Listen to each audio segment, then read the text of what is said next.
ആലപ്പുഴ ഹരിപ്പാട്ട് കുട്ടികളുമായി ഒരു അപകട യാത്ര. 2 വിദ്യാർത്ഥികളെ സ്കൂട്ടറിന് മുന്നിലിരുത്തി രക്ഷിതാവ് വാഹനം ഓടിച്ചു. 4 പേരാണ് സ്കൂട്ടറിൽ സഞ്ചരിച്ചത്. അശ്വിൻ പാലാഴി ആലപ്പുഴയിൽ നിന്ന് ചേരുന്നു.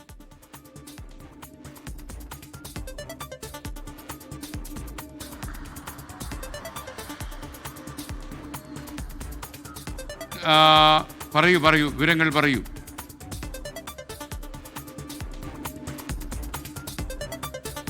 ആ ദൃശ്യങ്ങൾ നമുക്ക് കാണാം. ആ സ്കൂട്ടറിന്റെ മുന്നിൽ സാമാന്യം ഒരു 10-12 വയസ്സുള്ള 2 കുട്ടികളാണുള്ളത്. അതിന് പിറകിലായി കുട്ടികളുടെ അച്ഛൻ, അതിന് പിറകിൽ അമ്മ. അങ്ങനെ ഒരു ചെറിയ സ്കൂട്ടർ, ഒരു ആക്റ്റീവ സ്കൂട്ടറാണ്. അതിലാണ് ഈ 4 പേരുടെ അപകട യാത്ര ഉള്ളത് എന്നുള്ളതാണ് ഏറ്റവും പ്രധാനപ്പെട്ട കാര്യം. അതിന്റെ ഹാൻഡിലിൽ കുട്ടികളുടെ ബാഗുണ്ട്, അതുകൂടാതെ പുറകിലെ കാരിയറിൽ മറ്റൊരു ബാഗുണ്ട്. അങ്ങനെ ആ വാഹനത്തിന് താങ്ങാൻ കഴിയുന്നതിനപ്പുറം ഭാരവുമായാണ് ഹരിപ്പാടുള്ള പ്രധാന പാതയിലൂടെ ഈ അപകട യാത്ര. നിരവധി വാഹനങ്ങളുള്ള സമയമാണ്. ഏതെങ്കിലും തരത്തിൽ എന്തെങ്കിലും സംഭവിച്ചൊരു അപകടം ഉണ്ടായാൽ അത് വലിയൊരു അപകടത്തിലേക്ക് പോകും. കുട്ടികളാണ്, 2 കുട്ടികളാണ്. സ്കൂളിൽ നിന്ന് തിരികെ വീട്ടിലേക്കുള്ള യാത്രയിലാണ്. മിനിഞ്ഞാന്ന് വൈകുന്നേരം ഉണ്ടായ സംഭവമാണ്. പുറകിലുണ്ടായിരുന്ന യാത്രക്കാർ പകർത്തി നമുക്ക് അയച്ചു തന്ന ദൃശ്യങ്ങളാണ്.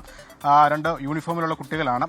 മറ്റൊരു പ്രധാനപ്പെട്ട കാര്യം, ഇതിന്റെ ഈ വാഹനത്തിന്റെ നമ്പർ വെച്ച് നമ്മളതിന്റെ മറ്റു വിവരങ്ങൾ തേടുമ്പോൾ ഇൻഷുറൻസ് ഇല്ല എന്നുള്ളതാണ് ആ വാഹനത്തിന് മനസ്സിലാവുന്നത്. അതായത് 2021 ഫെബ്രുവരിയിൽ എൻ്റെ ഇൻഷുറൻസും തീർന്നിട്ടുണ്ട്. അങ്ങനെ വലിയ നിയമലംഘനങ്ങളാണുള്ളത്. ഏതെങ്കിലും തരത്തിൽ അപകടമുണ്ടായാൽ ഈ 2 കുട്ടികളുടെ കാര്യത്തിൽ പോലും വലിയ പരിക്കുണ്ടാകുന്ന അപകടത്തിലേക്ക് പോകുന്ന പ്രശ്നമാണ്. എന്തായാലും മോട്ടോർ വാഹന വകുപ്പ് നമുക്ക് ഈ ദൃശ്യങ്ങൾ അയച്ചു തന്നാൽ മോട്ടോർ വാഹന വകുപ്പിനും ഈ ദൃശ്യങ്ങൾ കൈമാറിയിട്ടുണ്ട്.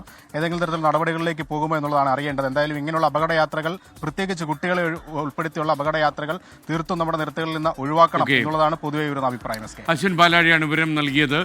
ഇങ്ങനെ കുട്ടികളെ വെച്ചിട്ടുള്ള ഈ നമ്മൾ അപകടങ്ങൾ ക്ഷണിച്ചു വരുന്ന യാത്രകൾ രക്ഷകർത്താക്കൾ ഒഴിവാക്കണം എന്നാണ് പറയുന്നത്. പിന്നെ കാർ വിളിച്ചു കൊടുക്കും, നിങ്ങളെ നിലവിൽ ചോദിക്കുമായിരിക്കും.